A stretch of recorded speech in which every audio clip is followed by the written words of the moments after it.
Une équation est dite polynomiale du second degré s'il s'écrit sous la forme ax carré plus bx plus c égale à 0, où a, b et c sont des nombres réels et a doit être différent de 0.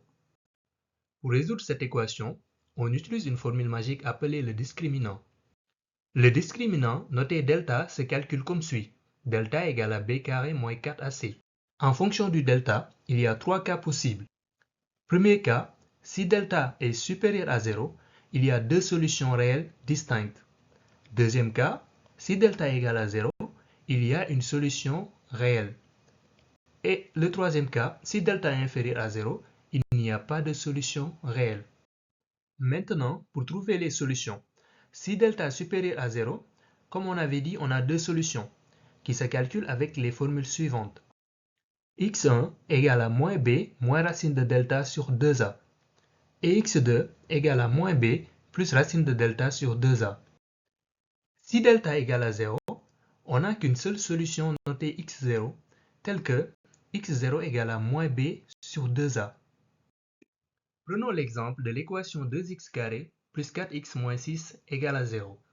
Ici, a égale à 2, b égale à 4 et c égale à moins 6. Calculons d'abord le discriminant delta. Avec la formule de delta, après calcul, on a delta égale à 64, ce qui veut dire que delta est supérieur à 0, et dans ce cas, il y a deux solutions.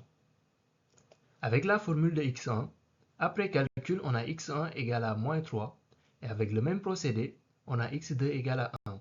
Et voilà donc les deux solutions de cette équation. Prenons cette fois-ci l'équation 4x carré plus 4x plus 1 égale à 0. Donc ici, a égale à 4, b égale à 4 et c égale à 1. Calculons notre delta. Donc delta ici, avec sa formule, me donne delta égale à 0 après calcul, ce qui veut dire qu'il y a une seule solution. Après calcul de la solution, avec la formule de x0, nous aurons x0 égale à moins 1, qui est notre seule et unique solution réelle pour cette équation. Prenons cette fois-ci l'exemple x carré moins 2x plus 3 égale à 0. Ici, par identification, a égale à 1, b égale à moins 2 et c égale à 3. Calculons toujours le discriminant comme d'habitude. Donc ici, delta va être égal à moins 8 après calcul, ce qui veut dire qu'il n'y a pas de solution réelle.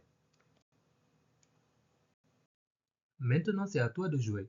Essaie de résoudre ces trois équations en guise d'entraînement. Et voilà, c'était tout pour aujourd'hui. N'hésite pas à liker et à t'abonner pour une prochaine vidéo. Et écris-moi en commentaire la prochaine leçon que tu veux qu'on aborde. Allez, ciao!